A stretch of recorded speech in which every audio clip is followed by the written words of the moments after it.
It's week 5, and it is 15 versus 16. We've got Louisville at Notre Dame, and here to help us break down one of the best games of the weekend, Jody Demling from Cardinal Authority, coming from the Lou, and Tim Priester from Irish Illustrated, the Ville is what I think is behind your back right now. But guys, before we get going here, let's go ahead and give you a matchup graphic so you know a little bit more about this one, because we don't get this game very often. This is just the 5th meeting all time. Louisville won the last one, which was last year, 33-20. The Cardinals, they have a whole lot of goose eggs on their resume this year, and they are the good kind. A shutout week 1, a 0 in the loss column, and they're one of 3 teams with no turnovers on the season. But we're going to start on the other side because Riley Leonard starting to gain some confidence, still in search, though, of that consistency. So, Jody, I do want to hear from you about how Louisville looks to contain the dual threat ability that he has. But first, let's start with Tim. How can Leonard build on that confidence and that consistency? Well, he had a fine 2.5 quarters to end the game last week against Miami of Ohio. He did not start well. And it just really comes down to accuracy throwing the football. He's outstanding running it. And I know most opponents fear what he can do with his feet, but he has to be more accurate. He's completing 62% of his passes. He misses too many layups, as I say, too many gimmies. If he could get that up into 66, 67 range, but I'm not really sure that he's capable of doing that because that isn't something that's been a consistent part of his game. So it starts with the running game. Well, if he can contribute solidly in that department, maybe that loosens things up a little bit for the passing game. Maybe a little bit of that depends upon Quincy Riley's availability for this weekend for Louisville. Yeah, I think, when you really look at this, and Louisville's had kind of a dress rehearsal the last couple of games. Jacksonville State wasn't a test, but Tyler Huff, that's all that quarterback wanted to do was run against them. And then last week playing Haynes King of Georgia Tech, they did a good job.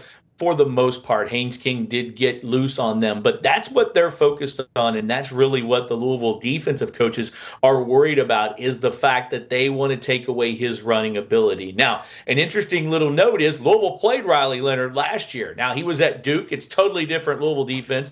That's a totally different team for him, but they held him to only 13 yards rushing, and I think they're going to use that as, hey, we can do that this against Riley Leonard. Let's try to do it again.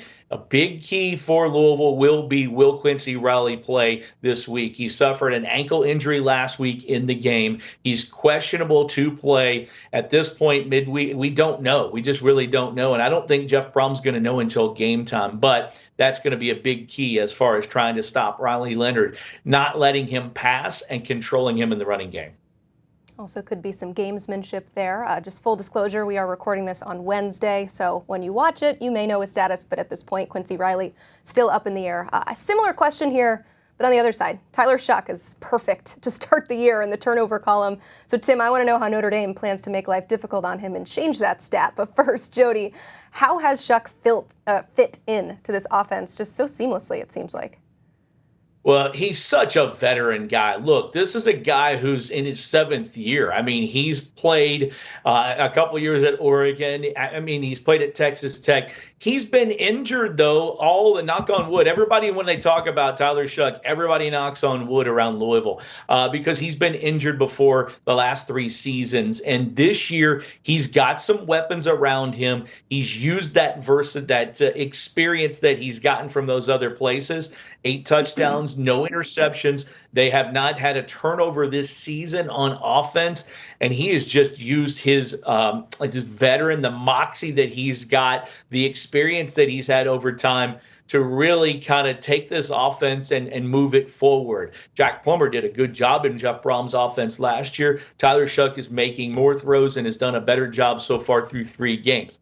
Key for him, Jaden Thompson has been one of his main 3 targets. It's been Ja'Cory Brooks, the transfer from Alabama, who's been a huge lift for them, and Chris Bell. Jaden Thompson has been the other guy that has been his key in the first 3 games. He suffered a knee injury. He's out for the rest of this season. Louisville could be getting Colin Lacey, the transfer from South Alabama, and really their best weapon on offense as far as a receiver. He will be coming back at some point.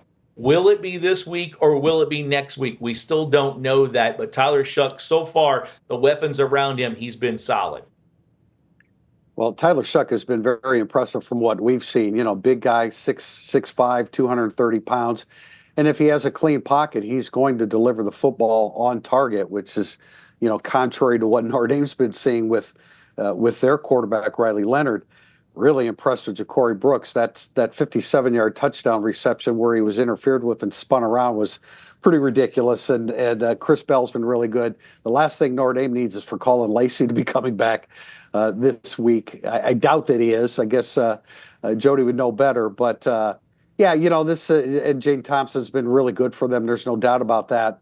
But those two guys are outstanding. Tyler Shough, again, with a clean pocket, can really hurt you. And what I was surprised about seeing him is that he can run a little bit if you give him some room to run. He's not Riley Leonard, but if you give him some room to run, he's impressive. So, the positive for Notre Dame is the Notre Dame has an outstanding secondary. They generally generate a pass rush, if not with their front four. L. Golden likes to send linebackers, so they put pressure on the quarterback, and Notre Dame has an outstanding secondary. So it's going to be a really great matchup, seeing Louisville's wide receivers against Notre Dame's defensive backs, and a lot will depend upon what kind of pressure they can put on Tyler Shough. Shough is like all quarterbacks. Riley Leonard, Notre Dame with Brett Gabbert last week at Miami of Ohio. If you get somebody in his face, he's not going to be nearly as effective. But Notre Dame on the back end, really, really good. They have 6 interceptions this year. Should be one of the games within the game, a great matchup between Louisville's passing game and Notre Dame's pass defense. Well, guys, we just talked about the two quarterbacks in this game. Both of them are transfers, so that should demonstrate just how different these teams are from the last time that they played. But they did just play last season, and I'm sure they're going back and they're looking at some of that tape. So what can each learn from last year's game? Tim, start us off. Well, as far as Riley Leonard against Louisville last year, he was injured, and it was the last game that he was playing. So I'm not sure if you're referring to that or Notre Dame against Louisville. Notre Dame learned a real valuable lesson against Louisville last year. This is a heck of a football team. Jeff Brom's a great coach. I don't think anybody would blush at or hesitate saying that the coaching advantage goes to Jeff Brom over Marcus Freeman at this stage. Marcus Freeman has struggled in whether it be big games or games after having success. I'm not sure how much that falls into this category because Notre Dame struggled for the first quarter and a half. But Louisville has to feel good about going against Riley Leonard. Notre Dame feels good about Riley Leonard's final 2.5 quarters last week. Again, all the respect in the world for Ashton Gelati and what he can do and the pressure that they can put on him. So if I'm Louisville, I'm feeling really good about this. If I'm Notre Dame, you're thinking that you can build upon what happened in the last 2.5 quarters when Riley Leonard ran the football. Again, he was not a running threat last year when Duke played Louisville. He is much more of a running threat going into this football game. And I think when you look at as far as Louisville is concerned in this game, Jeff Brom will tell you, look, they have 41 new players on this roster. What happened last year was last year. Now, with that being said, this is a Louisville team that defensively, the numbers right now through 3 games, and again, they've only played one opponent that was an elite level, I would say a Power 4 opponent, but the defensive numbers are good. Their defensive numbers are trending like they were last year. And here's the thing that Louisville, as far as Louisville is concerned defensively, Louisville's deeper than they were last year. They've had some injuries. Quincy Riley, they've had some other guys. Corey Thornton hurt his hand.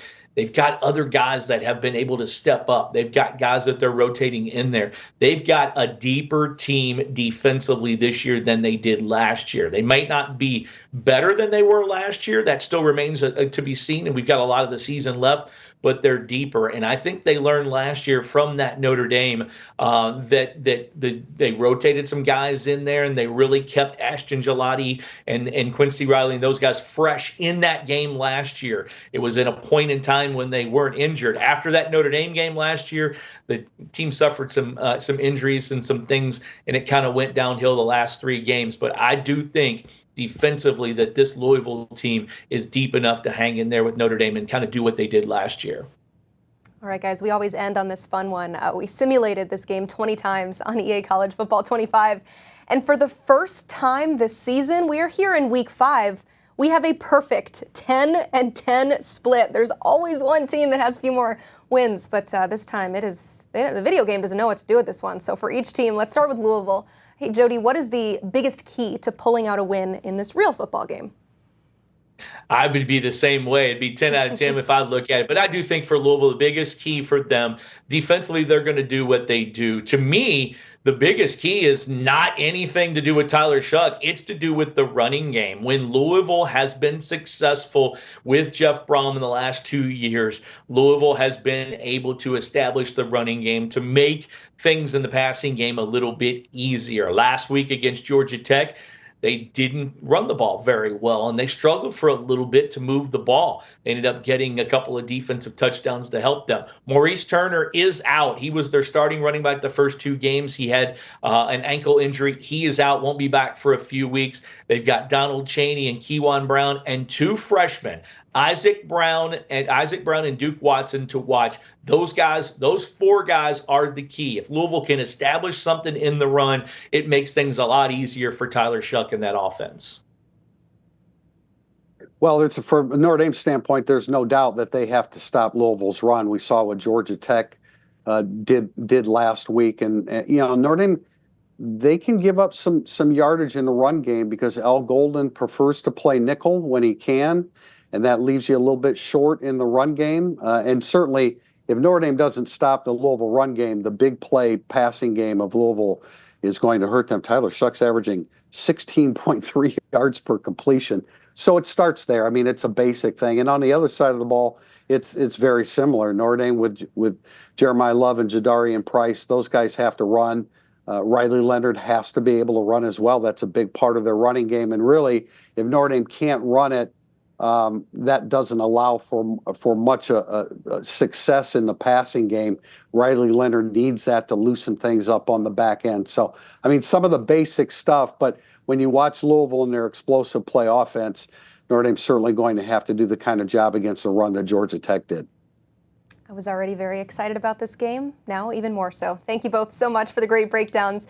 Be sure to keep it locked into Cardinal Authority for all things Louisville football, and Irish Illustrated for everything you need to know about Notre Dame. The guys you just heard from and their whole crews, they have you covered all season long.